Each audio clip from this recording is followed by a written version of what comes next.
light pops on, zot. And there's the magic light bulb, clickety-clack, clickety-clack. One of these days, we're going to be having little sound effects on this. One of these days, like, haha.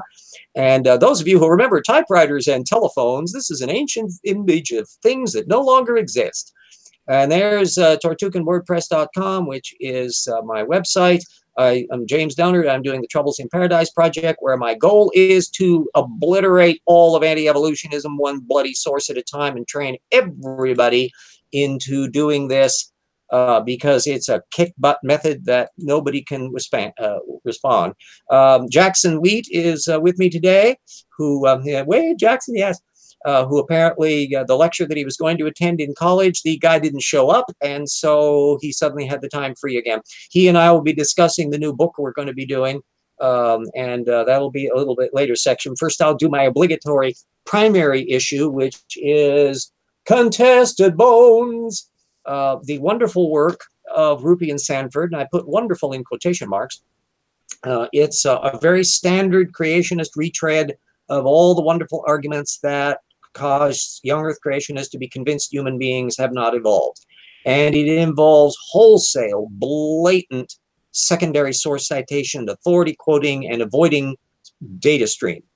And what I've been documenting over the last quite a few episodes and weeks has been source by source going through to bring up material that anybody can follow up because it's open access. Not all the stuff is open access, so I haven't been able to share some of that. But the stuff that is, this Ella Bean paper is yet another source citation that they quote for authority quotes on the sacral structure, the pelvic structure of hominids in general, and they cherry pick little bits that when taken out of context, they want to imply that Australopithecines are human-y.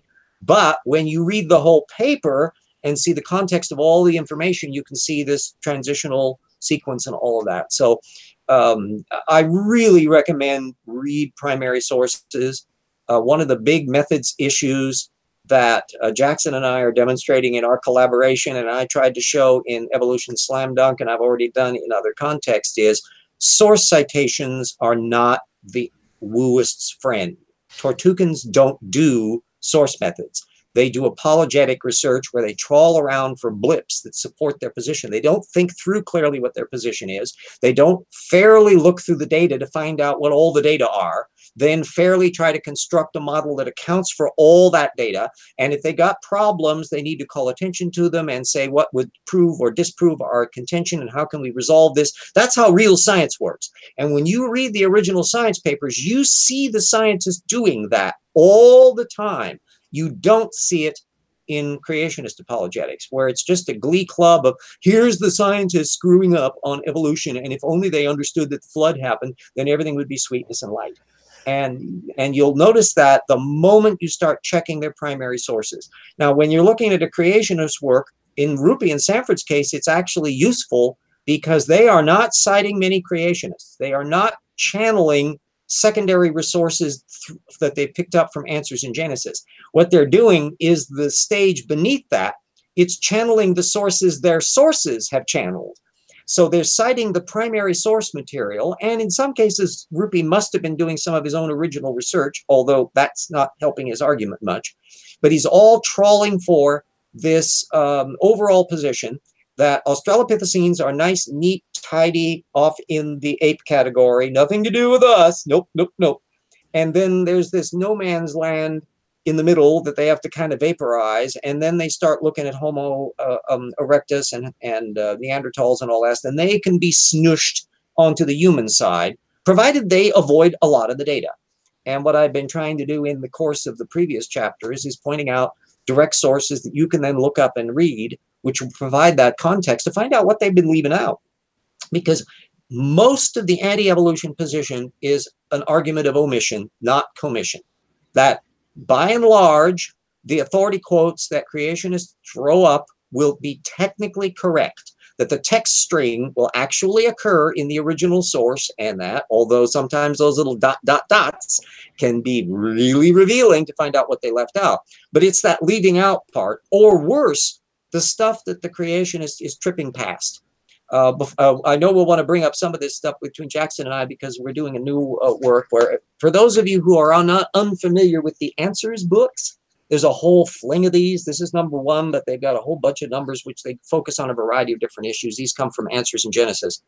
And they've been done for quite a few years and in multiple editions. And even the publication date of the book doesn't tell you much, because this version that I have here is technically 2007, but it's the 2017 reprint. And when you look at some of the footnotes, you see they're slipping in information from 2016, 2015, 2008. So that publication date's meaningless. They should really call it a 2017 edition. And that's all popping up when we're looking at the sources. But we have a person, Hamdan Hamdi, who was in our feed last week, where it came up in the course of discussion, this issue of this fellow Talaat, who is a Islamic anti-evolutionist, who had come up with this argument that he has disproven beneficial mutations based upon genetic redundancy. And he slung up, apparently our fellow in the live feed has watched a video. Well, yeah, videos are diddly. You want to see the primary source paper. I put up the links to 2 of his 2017 ones, and I managed to find the original 2016 version that he did, because that was in a completely different journal. And I put the link to the ex-Muslim website where they were calling attention to the fact this paper had been put up, and it was so badly researched that the journal that was printing it canceled it. They pushed it off and rejected it. And then he slightly revamped it, and that's the version that was then published in another journal, none of which are really heavy gun journals in evolutionary research or scientific research. But the venue, that is just side issue compared to the content. And the content of the thing is, his argument is heavily weighted upon an engineering mentality. He brings up a slew of NASA and spacecraft sources about how computer systems work, and you put redundancy in NASA's systems so that if something fails, there's a backup that will come in and kick in and do the same thing. And that's where he's gumming up, because that's what he thinks genetic redundancy is. And the idea that genetic redundancy is a bit more complicated than that doesn't seem to occur to him. So his weird idea is that beneficial mutations can't occur or are going to be wiped out because the genetic redundancy system will automatically default to the original system like a computer program, and therefore mutations can't take effect. Well, he isn't getting anywhere close to the details on what genetic systems do and how mutations work and how multiple redundancy actually plays out. He cites a very small number of examples, which between the 2 versions of the paper, it's almost all the same stuff.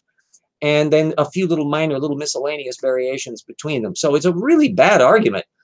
So sorry, Hamdan. Well, this isn't a good case. Jump in, Jackson. That's why they often point to analogies, because the data floor is not where they are, and this is just one example of that, you know. So I think you saw my conversation last night where, you know, there were a lot of analogies, and I was trying to explain. Oh, you know, the car avoid the analogies. Yeah, the car. The creationist was constantly bringing up a rusty car, and that was the thermodynamic argument. And I was positively hitting the ceiling here in my den, going, "Cars don't replicate." If cars replicated and had natural mutations and variation that can be inherited, then automatically, inevitably, no matter ifs, ands, buts about it, Darwinian selection is going to kick in automatically. That's the one important take-home lesson that I draw from Richard Dawkins's years and years and years of writing, is that replicating systems are Darwinian. They cannot be Lamarckian. That you can find Lamarckian systems in social networking, that you find where you can have an inheritance of acquired characteristics because you suddenly decide, hey, that's a nice idea, and I'm going to copy that. But in purely genetically driven systems, Darwinism is the only game in town. And the neat thing about how new mutations develop, they can occur and new novelties can come up, is that they can develop in a lot of different ways. And you have to look at the specific examples. And this poor Islamic guy is not getting anywhere close. It was such a bad paper that it wasn't even passing muster in its first iteration. That's a bad sign. And so to have somebody do a video on it and to say, wow, I'm telling you the thing that I think is true. Lots of people do videos. We're doing videos. Edgar, the Mr. Intelligent Design, does videos. Flat Earthers do videos. That means diddly. The question is, do you have an argument? Do you have science information? Can you present the information? I do not expect anybody to make up their bloody minds on anything based upon watching my talking head tell them about stuff. They can at least look at the sources that I link to directly. And I actually have commented on various video people who do very good videos, but they don't give you any sources to look up. And that means that it's naked. It's just a talking head or a cute video, which is fine. But sometimes you can find information in them. There's a wonderful series. I think they're from New Zealand or England somewhere. They're speaking with a little bit of an accent twang. They do really good systematic surveys, but they don't have any source links. But they do present the names and the data along the way. And I manually write down what those are while I'm watching the video, and then do text search to find out what the technical literature is and ground it in the technical papers. Well, why the hell didn't they put that in the damn paper, in the video, so that people can jumpstart that process and speed up the process? We live in an internet era.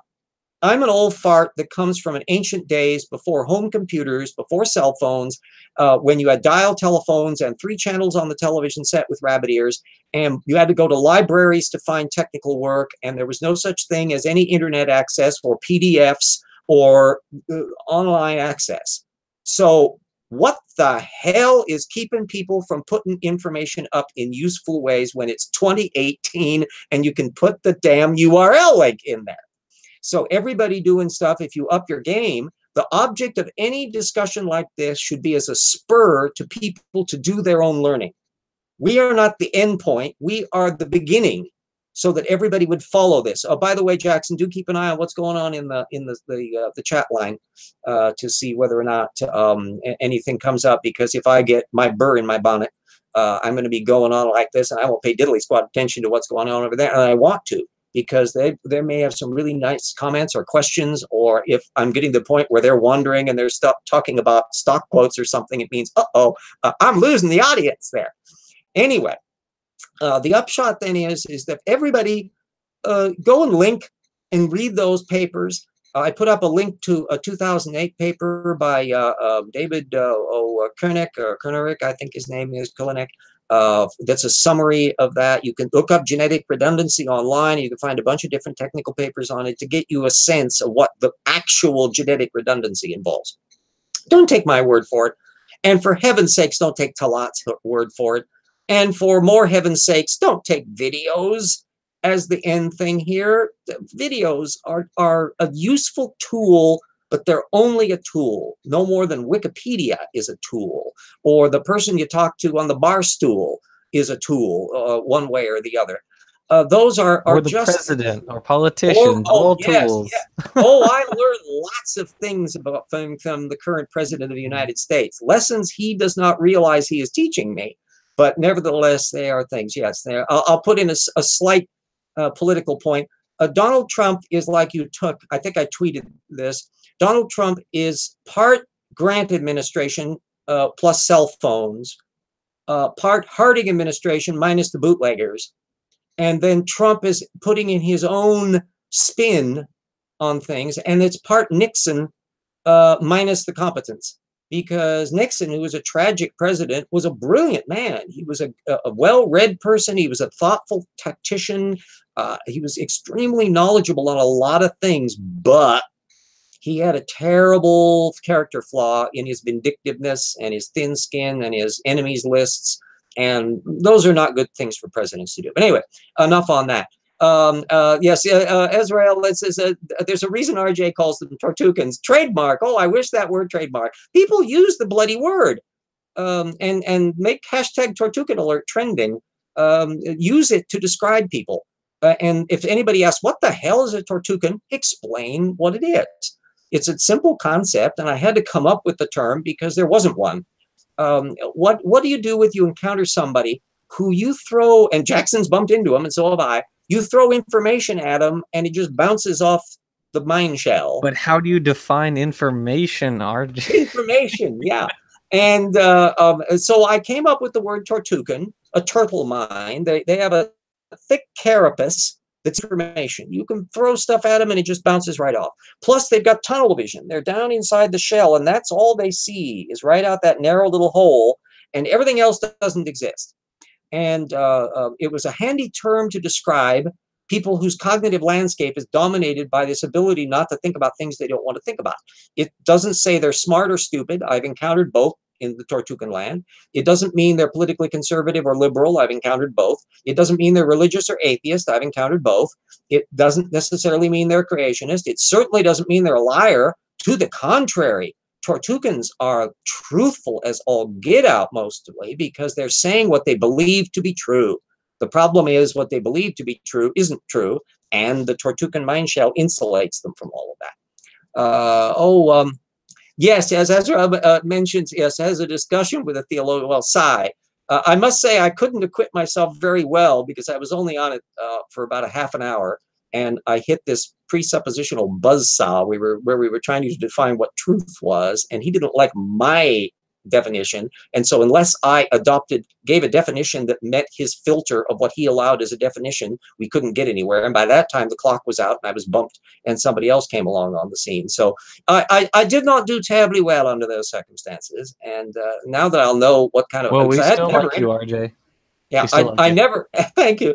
I never interacted with him before, so I didn't know how to deal with him. I would have a sense of Hovind because I've talked with the guy before years ago and I've seen him online, so I know how he works. But Sai, I had only bumped into secondarily, not directly, so I didn't know how he worked as an apologetic mode in live action. And I gave him the benefit of the doubt. You bring up a subject. Unfortunately, we couldn't quite get to that. Anyway, now that we got a bit of that out of the way, Ezra, he was talking about me. Oh, were you on the one next? Yes. Did you get up on that show after Sai was on? And I didn't follow it from that point because I was in a rather glum mood yesterday and had a lot of worries that are now slightly less worrisome. Thank you, some very wonderful people who have helped at GoFundMe. And we'll get to this shameless plug later. Anyway, on the Jackson wheat issue. This will kill us or make us, I don't know, but the Answers book series, I was aware of those, and of course Jackson was, and he got this horrifyingly audacious idea that we should write a book together where we tear them apart. And I go, sure, because it needs to be done. There's scattershot criticism of Answers in Genesis material all over the internet, but there's not really a pulled together cohesive lamb-based in the way that I did with Slam Dunk and I've tried to do with all of my work, which is to take a whole package concept and dismantle it. So by the time you're done, you'll know all the facts and you'll know why they're wrong on all the facts, and it's all in one nice package. And I think we can pull it off. It should be a manageable sized work because the information content in the Answers book is not exactly vast. They take a lot of time to say it, but there's not a hell of a lot there. Jackson's approach is kind of how I did the original Troubles in Paradise, which was to take core arguments and literally pull every single paragraph apart. I've advanced to a different stage where I'm basically homing in on the core details. And well, no, it's an excellent approach because that's how I did Philip Johnson and all that others, but it is a laborious one. And what I've learned in my own quirky way is how to jumpstart it, to summarize certain points and then quote full text where convenient or relevant to get the point across that's a critical point at issue. Anyway, I'll tell a little bit about my Andrew Snelling side of it, but Jackson, fill us in on the genetic material that you've been doing on your end.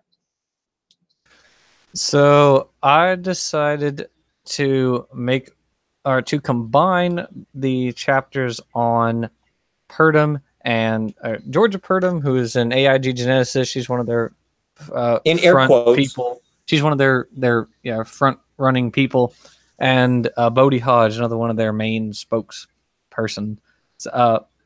Georgia actually has a degree in genetics, but that doesn't mean she's actually any good at presenting genetics because she does it horribly. And I've caught her on 2 different occasions suppressing data. Literally, the next sentence disproved the point that she was using this paper to make. She's the Andrew Snelling of creationist genetics.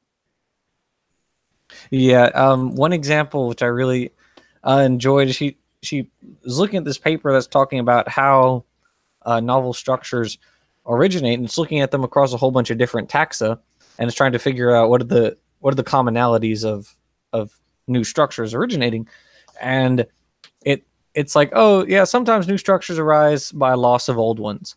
And she's like, aha, see, this paper says you only lose structures. Yes, degenerations. Common trope.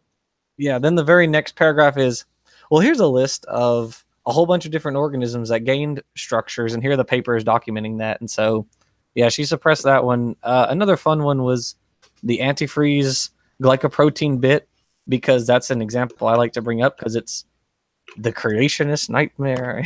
It's like you have 5 different groups of antifreeze glycoproteins which came about through independent methods.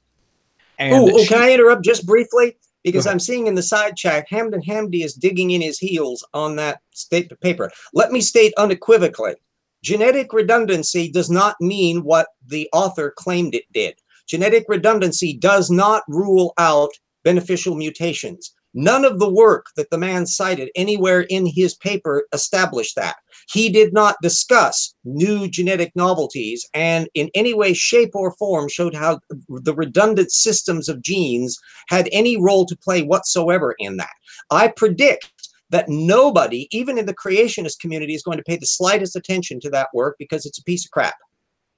So we'll find out what happens later. If that makes it clearer, Hamdi, let me be blunt on that. And where I talk about the link is link to read the original papers. I put 2 of his papers up, read them, and try to find any spot where he actually shows that any genetic redundancy system in any way, shape, or form precludes natural beneficial mutations, which he did not, in fact, discuss any works that related to them. Well, there's my little gauntlet. If this guy can't even understand how to click a citation, then he might be a little bit too far gone. Well, yeah, there we go. But you can't. You can lead the horse. You sent me a link. What is this? What is a link? So sorry for my interrupting you on that, because I really, yeah. Can you regain your train of thought, or did I derail it completely? Oh no, I remember. Continuing. Thanks for coming to my TED Talk. Georgia brings up antifreeze glycoproteins, and I was actually interested that she brought this up because she goes through a whole list of alleged beneficial mutations. Of course, she brings up the Richard Lenski experiment and a few other popular ones, which even by still bacteria. Right. It's like even by her definition, these things are gaining structures through mutations. Anyways, the point is with the antifreeze glycoproteins, she brings this up, which I was excited about, and she mentions only one. She says there are 5 groups, 5 families of antifreeze glycoproteins, and she brings up one, the group of the group. It's occurred repeatedly in various taxa. Yes, it completely independently. And so she brings up the group of zoarcid fish, which are one of the various ice fish groups. And what's interesting about this group is the gene that specifies their antifreeze glycoprotein. It was this gene called SAS. It has a job in making it has a biochemical function, but also has a minor role in antifreeze already. And so she says, she just scoffs. She's like, oh, it just amplified this protein that already had a minor antifreeze role. And so I said, okay, what are the other types of antifreeze that we're not looking at? Yeah, if memory serves me, I'll do a quiz question here because I'll see if my memory is correct. My recollection is one of the versions that has produced antifreeze protein, the one that was really studied in the 1990s on, involved a single point mutation that gained a function that allowed the things to invade an Arctic environment because it didn't do antifreeze before that. That's probable.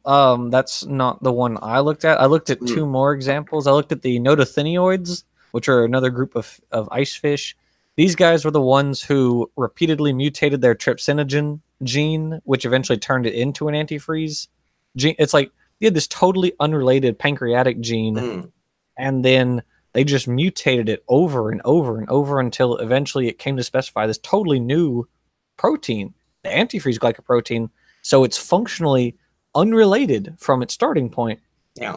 Another example I looked up, which I think just blows her whole argument out of the water, is Arctic cod. Actually, their antifreeze glycoprotein started off as a region that had no functionality.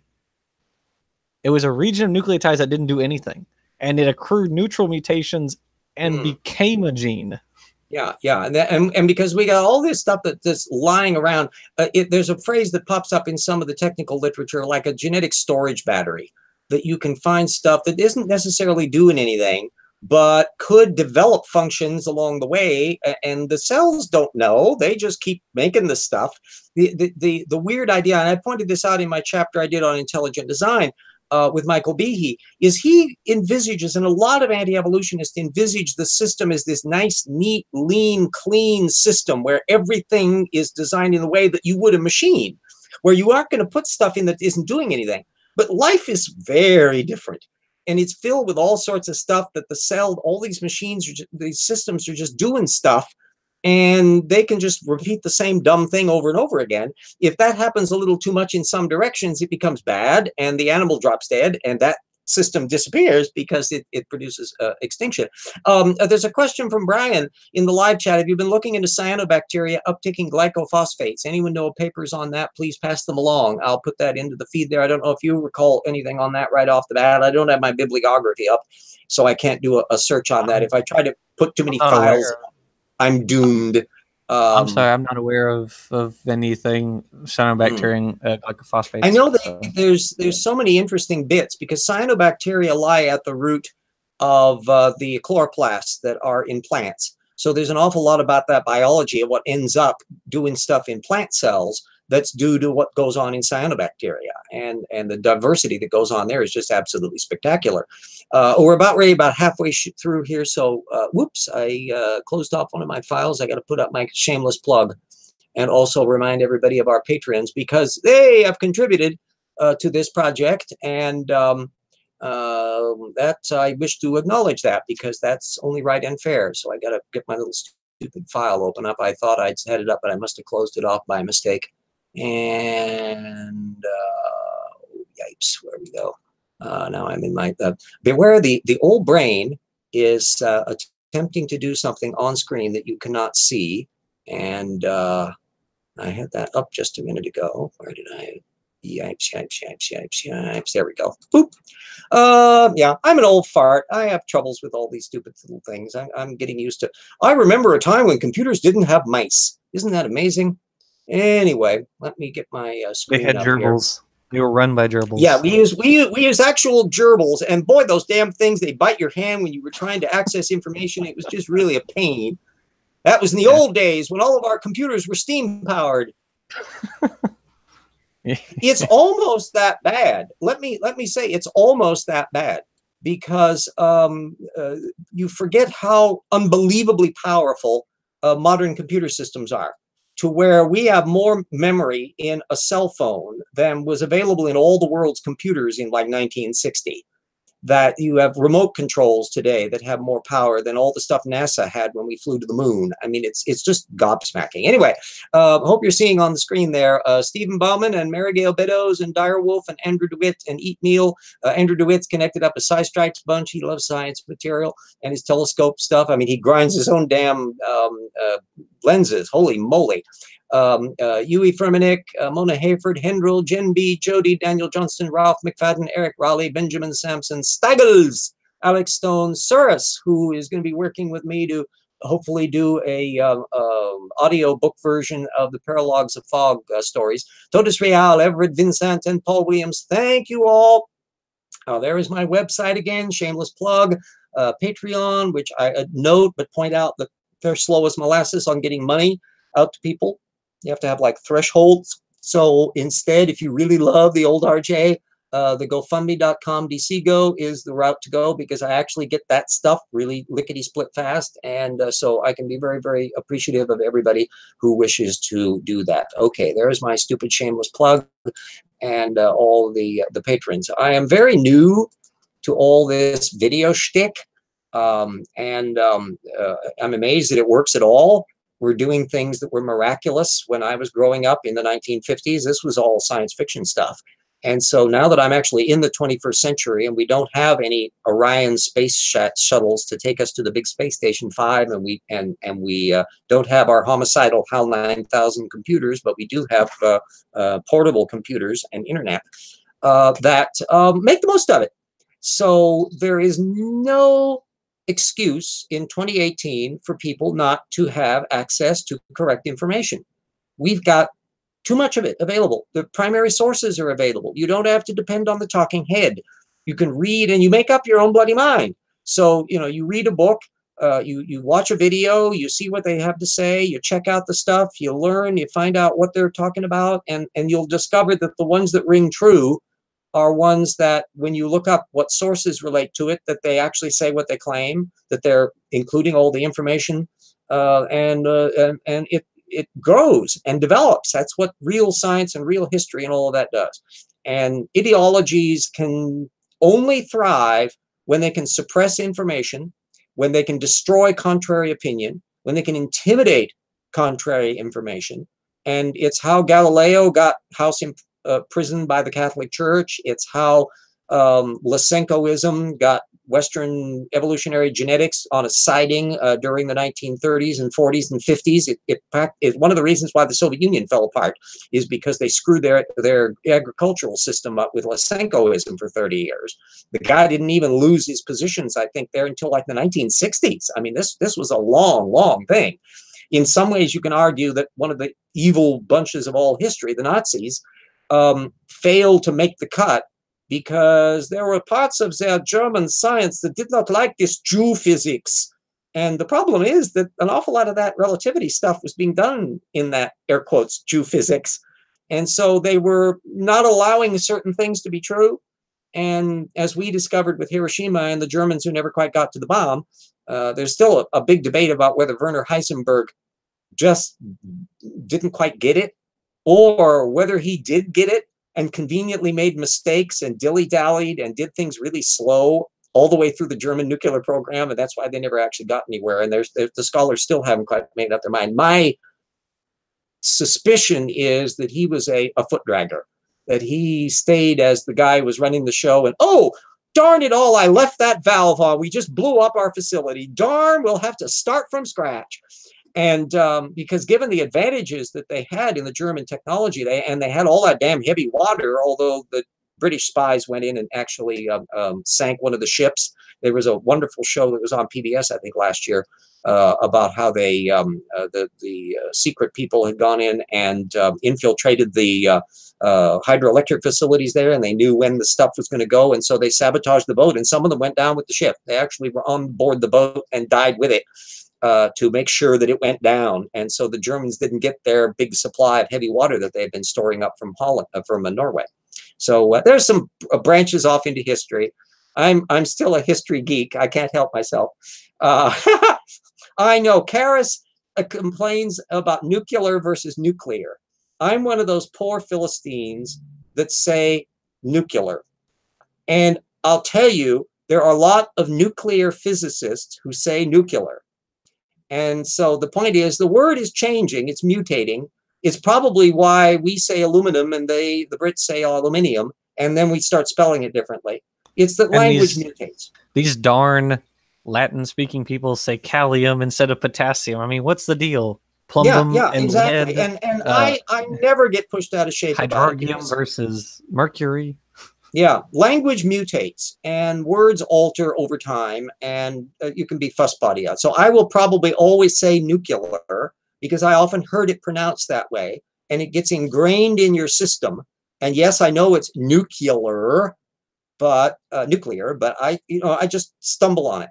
So the point is that it won't make Hiroshima go away or make the radioactive decay of rhenium alter, which brings us to our stuff on Andrew Snelling and the new book we're working on.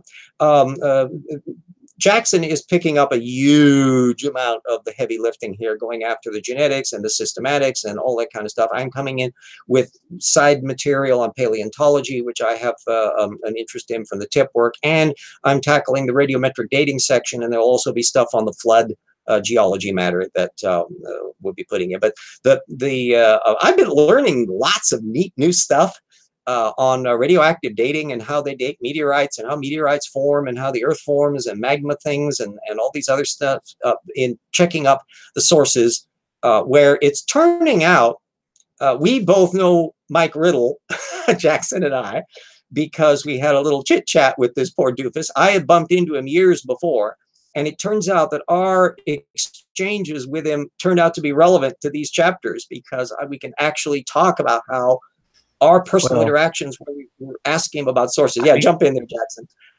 It's relevant in the sense that he said, I don't know. I don't know. I don't know. I don't know. Yeah, his curiosity index, there is no, it is empirically the case that I don't think Mike Riddle ever cross-checks anything that he repeats. So all he does, as he did with the Taylor and Solon incident that I pointed out in other contexts, and we'll be repeating in the new book in more detail, about how Andrew Snelling tossed off this argument about radiometric dating of diamonds. And I still see a lot of creationists bringing this up in Twitter feeds. No, no, no. What you get is tiny residual amounts left over and is perfectly natural. And there's a whole bunch of little mechanisms that can produce tiny little trace amounts that are going to pop up as seeming carbon-14 inside of a diamond. I go into the fiddle bit details. Snelling knew about this stuff because I assume he had to have known about it because he cited Taylor and Solon's paper, which went into it in great detail. And yet none of it ever got mentioned in his apologetics. And so Mr. Superficial Parasitical Mike Riddle copies the Snelling argument, boop, never bothers to read the original paper. And I asked him in 2010 whether he'd read the original paper. And then I asked him in 2018 when Jackson and I were talking with him, and he still hadn't read the damn paper. No curiosity whatsoever. The vast majority But of RJ, he went to a museum one time. Yeah, and he saw stuff that he didn't understand, and it didn't look evolutionary to him. Not that he looked very close. And the thing is no ancestors. The mass of the radiometric dating argument in Riddle's chapters are based on Andrew Snelling and Steve Austin, and a few peripheral ones.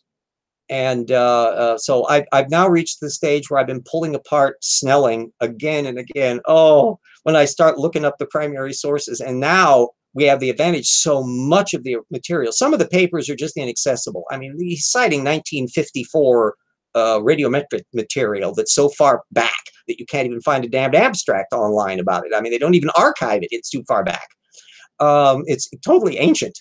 But the more recent material, almost all of which turns out to be accessible, and I've been able to find all of that. And oh, the moment I can read the original paper, I go, uh-oh, you took this little teeny snippet here, which is the opposite of what they said over here, and therefore you're leaving that out. Oh, yeah. So I'm having a delightful time in pulling Snelling apart, and it's a consistent pattern of evasion. If anything, my opinion of Snelling's pseudo-scholarship has gone down as a result of this, and it wasn't high to begin with. Because yet more do I see him doing exactly that kind of stuff. And so I've got this Bagelman paper I've got to analyze to find out what's in it. That's the last little kidder. And then there's these two geological deposits, I think Beowulf Canyon or something like that, and that are all based on Austin Snelling papers. And if I can dismantle them properly, that means I will have shredded the entire radiometric argument of Answers in Genesis. Yeah, I'd read like a few pieces by Purdom before, especially her natural selection piece, because I'd already read that article. Because for anyone who doesn't know, all of their chapters except for book 4 are literally articles lovingly ripped from the AIG website. Well, it's the other way around, really. It's that virtually a lot of stuff that's put up in the Answers book for sale first eventually gets recycled and reposted. In fact, one of the things that Chemostrat had listed off in his criticism of Snelling was a 2010 posting of what turned out to be a 2003 Snelling article. And he, as is often the case, you won't necessarily realize that, this is an older material. So I'm the scholar geek here, so I pay attention to all these things. But she was a terrible scholar in that one because she completely she purposefully misunderstands natural selection and mutations so that her audience will not fact check anything she says, because she actually does cite technical papers. White didn't cite technical papers. Riddle, in our conversation, he didn't mention reading any technical papers, but she does. And so she wants to have the appearance of actually doing all this research.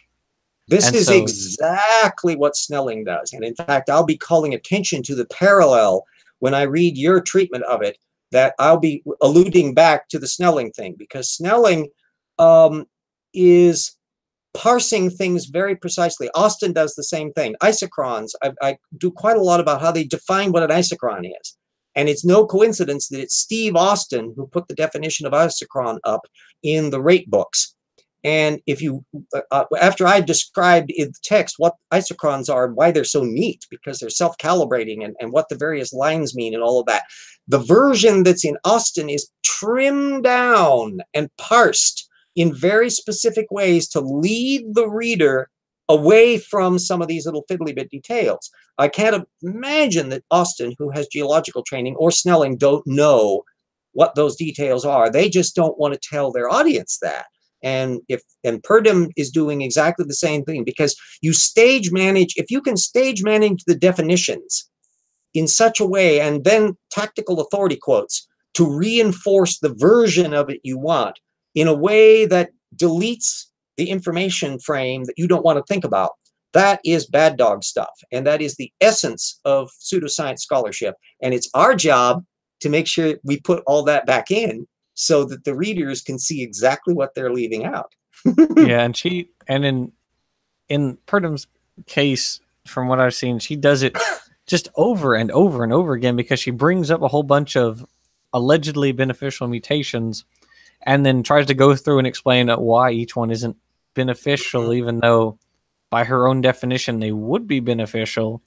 But so she just continually misrepresents everything, and you have to go through every single one and explain. It's time consuming. It's time consuming, but it's fun. Oh yeah, the example we did in the White chapter, for anyone who doesn't know, White just unhinges and says, "Here's a whole list of animals we don't have fossils for." Yeah. Wouldn't you know we actually have fossils for all of them?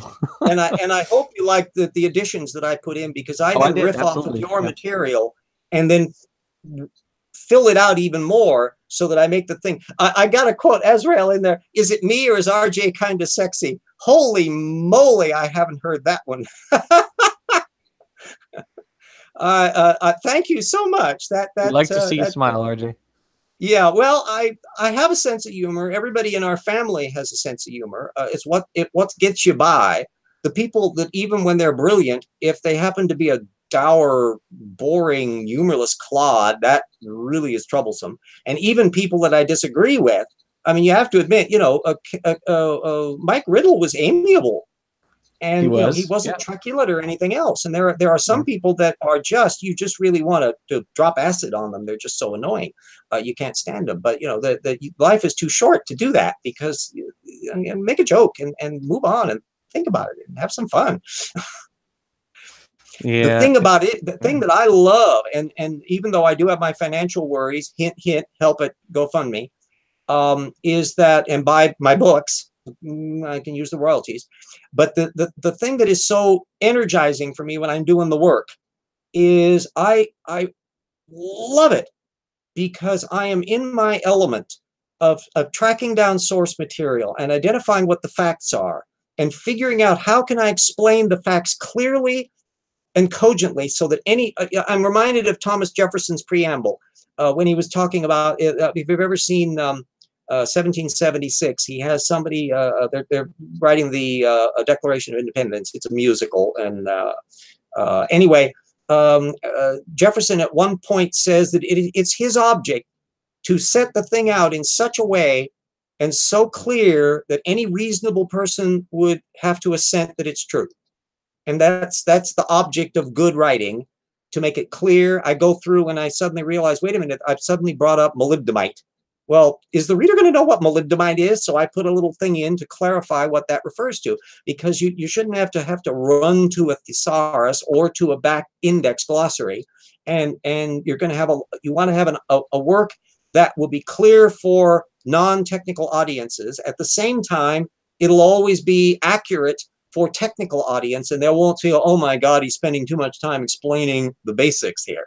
I So it's a remember tough thing to hope. you did that in Slam Dunk, because when you were talking about Berlinski and he has such a flowery vocabulary, you were at one point you were just like, what does that word even mean?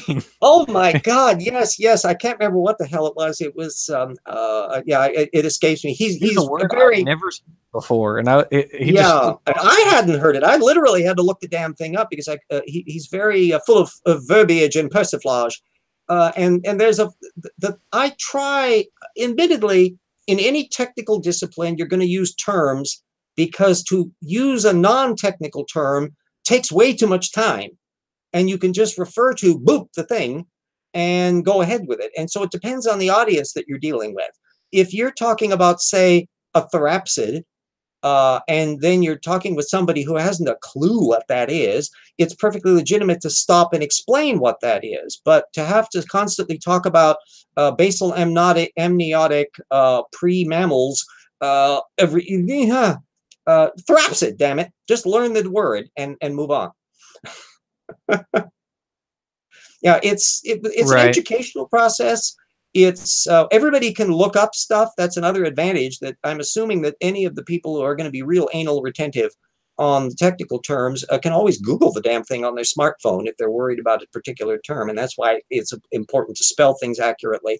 A lot you could just get from context, but I do know that some of the biggest goofs that occur, and you've already spotted it in other contexts, are people who toss off jargon when they really haven't necessarily understood what the jargon means. And that's usually an opportunity that you want to find out what the jargon means, and you'll discover that it actually means something much more interesting and much more valuable than what they were getting into when they were just spewing it off because they found it on a website. But RJ, if it's on the internet, it's true. Yeah, yeah. Unless it says something I don't want to be true, and then it can't be. Exactly. But, yeah, and the source methods tool is a perfectly fine one. We got about another 15 minutes to go on here, so we can rhapsodic about that. You'll see how the old tip work that I have posted is kind of the baby step version, because I didn't have access to a lot of the source material in those days. When I was doing the original Jonathan Wells sections and Philip Johnson in the old intelligent design parts and that, or for that matter, going after a lot of the creationist material. When I was writing in the early 2000s, this stuff literally was invisible. And unless you had access to a very technically adept college library and could go plowing through the damn stacks and find the right article and then photocopy it at expense, click, and that piled up money. I've never had a great deal of money to spend on this stuff, so it can be time consuming. But the big problem comes from what you don't know. Is how do you not realize, or how would you know that in the issue just before the one you're photocopying was an extremely relevant paper that the creationists never cited and that you don't know about because you didn't look in that issue? That was the problem that scholars were facing back in those older manual days. But now we're in interconnected source citation things where we can click and we can look up the references and we can go to that one and look over to there, and then we can find somebody's name and we can look up the topic, and that topic brings up that paper. And very quickly, this is why I can work into wee hours of the time, is that what started out as a tiny little detail cascades into a plethora of interconnecting information. And then I winnow out to decide what needs to be presented in the context of our argument so that it makes a nice, neat, shiny anvil that when we let loose, plonk, there's nothing but little splat where the anti-evolution used to be. I don't know. I prefer an arthropod an arthropod crunch under Yeah, our that feet. can do that. The little carapace gets but you know it when you find it, where there's an adrenaline rush you get. It's like when you're hunting. I imagine hunters go into the same field when they suddenly get the thing in the sight. When you look up the paper and you finally read the original paper and you start looking down through it and you find where the quote was they've got, And then you go, oh, look what was right in the next paragraph. Ooh, look at that in there. And so at that point you realize, wow, you're not only learning stuff, so it increases your own knowledge of the matter. And I'm sure, have known exactly the same thing, that you've learned stuff in the course of researching the material to where Oh it yeah, improves your understanding. I guarantee I know more because both Purdom. The reason I did this, that I am juxtaposing Purdom and Hodge, is that they both wrote chapters about mutations, but Purdom is the only one of them who actually has a degree in the relevant field, and so I wanted to show Mm-hmm. how they both screw up with regard to literally the exact same material, Yeah, and show that's the thing that I yeah. found in other areas. That is, why are we getting such thin work? That why is somebody with a degree sounding as superficial as somebody who suffers from cranial blockage of the rectum? And so you got to wonder why that's the case. I find the same thing in paleontology, where yes, there are some creationist and anti-evolutionist paleontologists. Günter Beckley, who I have mentioned several times, is an insect paleontologist and didn't have a bad reputation. But he's jumped on the intelligent design bandwagon. And what blows my mind is what he posts up at Evolution News. He sounds like Casey Luskin. He isn't making any depth of argument, and he never thinks through what his own position is. He's only offering a negative argument. And so far, none of it's been about insects. He's going after biogeography, he's going after hominid evolution, and he's sounding exactly the way that the creationists do, exactly the way Casey Luskin used to. He's taking pot shots and authority quoting and all of that. And I'm going, but what do you think happened, Gunter? You're a paleontologist. Don't you have an idea of what you think happened? Are you suddenly having fields of hominids popping up out of existence, or are they naturally mutating or unnaturally mutating from anything? Is anything related to anything? Apply your model to something so we can find out what it means. And that's a dead giveaway. That's the third prong of the failure of Tortucan mind thinking. It's the map of time. And there's different ways of accommodating it for things that aren't chronological, but in creationism, map of time is the way I describe it. It's, what do you think happened? That fine, if you think there was a flood, goody gumdrops. Oh, I got to give you a teaser on Snelling. He's not making this up. He tries to imply, based on a work that was problematic at the time and has been refuted since, that the cavitation and shock waves of the sloshing water in the flood could accelerate the radioactive decay of elements. You know, sometimes RJ, I just want to throw up my hands and say they're all liars because he can't be that dumb. He can't be that dumb. I just go Tortucan alert, Tortucan alert, RJ, Tortucan alert. We have to draw the line somewhere. He can't. Doesn't anybody get to just plain lie? I mean, sometimes and for example, when he quotes a source and just quotes a little line out of it, it's like, okay, data suppression, we can just chalk it up to being a Tortucan. That's fine. We can call it a day. In this case, though, yeah, we are the tactical literally excision, talking about water causing radioactive decay. Well, the thing is that based on the one source he cited, he may literally have not bothered to look that there had already been criticism of this work. There had been a slew of criticism of this work, and so it was highly problematic, and has never been confirmed in the years since. But Snelling shows all the hallmarks of that. Now, there are individual instances when you cite a technical paper and you put your ...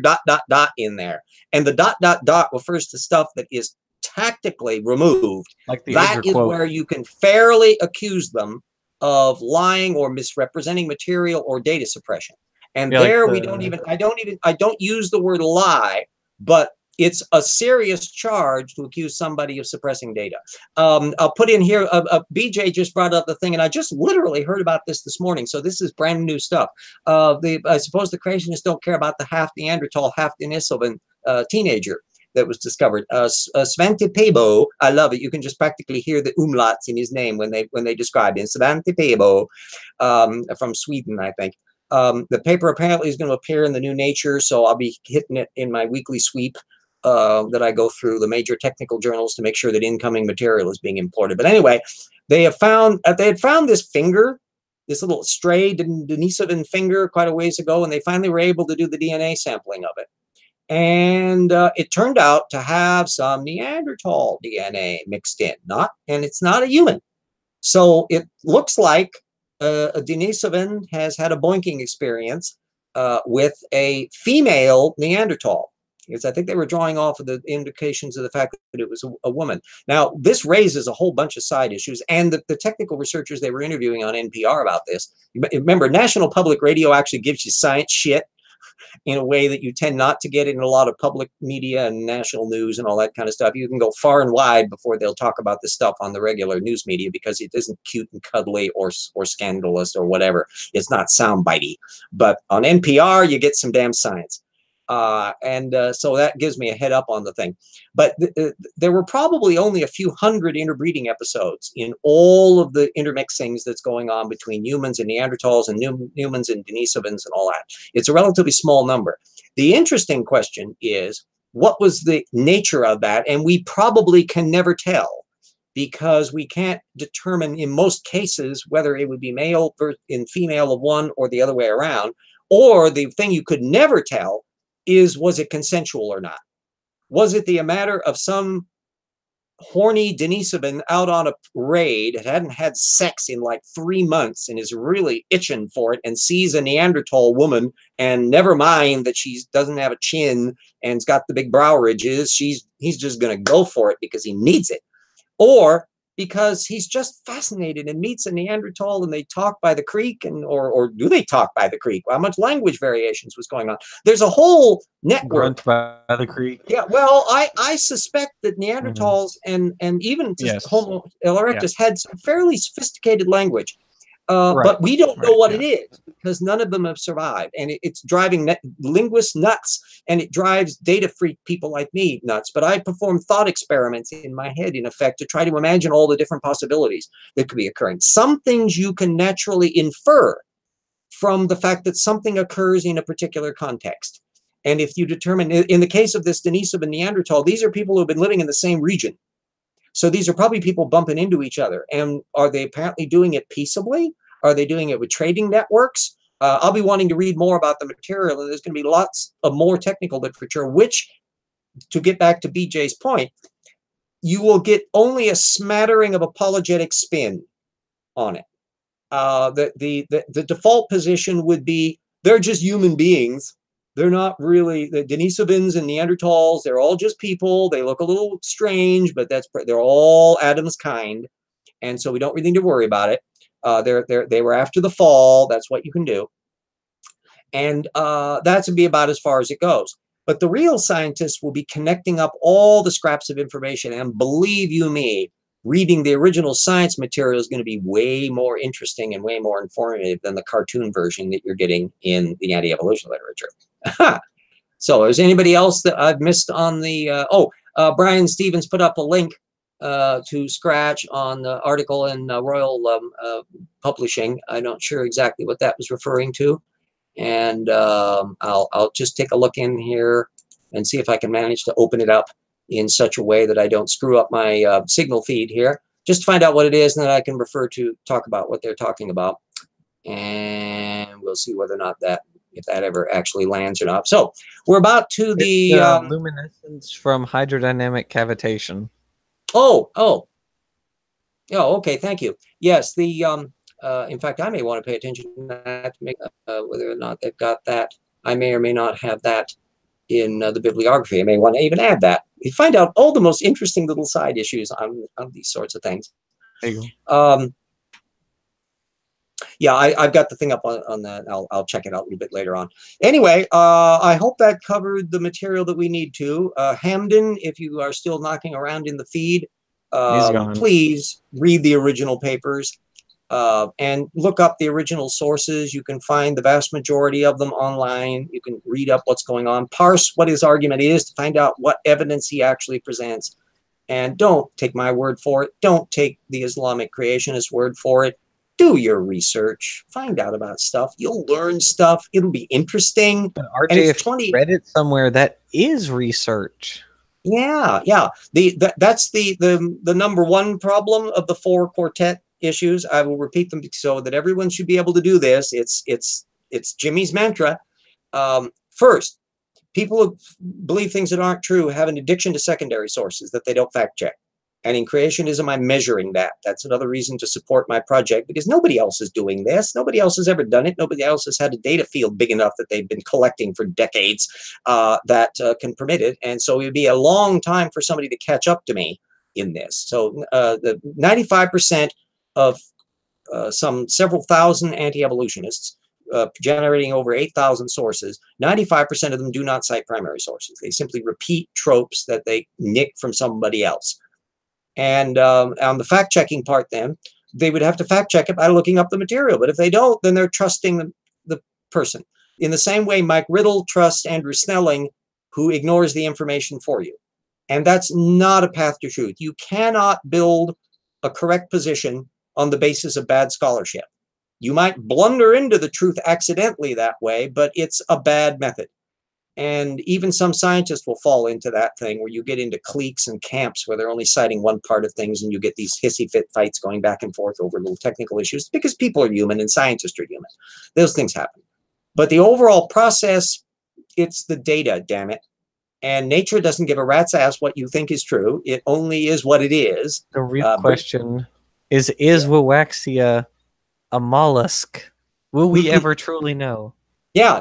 And what do we mean by mollusks? And you still find, my general view is that Conway Morse, who's a very methodical paleontologist, carries a lot of weight here, but he's got various other ones on other sides of the fence.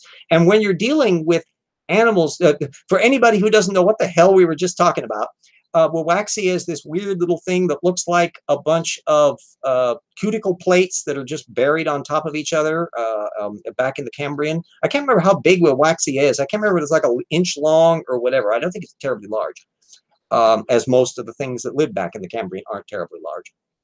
I'm just going by memory on this. But anyway, there are elements of it that relate it to other phyla and trying to figure out which group it belongs to. There aren't any living ones, so it's all inferential based upon what you understand about stuff and how well the fossil is preserved. So sometimes there are cases where there's big disputes over stuff until some really good fossils come along, and suddenly they go, well, shit, we were all wrong. And that can happen. But guarantee you that they were not being stupid when they were making the characterizations they were doing earlier, because they were trying to base the best they could on the information that was available. And that's the kind of stuff that gets the grist for authority quoting in anti-evolution literature, especially in paleontology matters, when people will glom on to controversies to say, see, you evolutionists, you can't make up your mind and you're just kind of shooting back and forth between your things. Well, no, but ultimately the data matters. And it doesn't help the creationist argument to say the evolutionists are getting into trouble occasionally trying to pay attention to too much data when the anti-evolutionists don't pay attention to most of the data at all. So it's just not an argument that's going to fare well with them. So that puts us a little bit past the hour. We've covered an awful lot of material on there. I feel a little bit cheerier now than I did before, now that I have some food in my belly. And I'll be continuing on doing the research. I have to hit PNAS, which is the Proceedings of the National Academy of Sciences. That's an easy measure for everybody, by the way, as to where you are on the science landscape.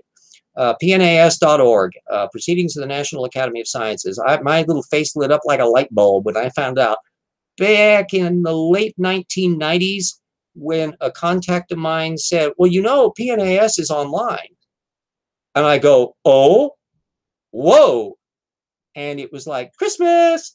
And in those days, the standard rule was that anything over a year old becomes, it's a national thing. So everything over a year old becomes open access. And they had occasional papers open access. Now, an awful lot of cutting edge technical literature and climate science work and other really important papers are open access the moment they put it out.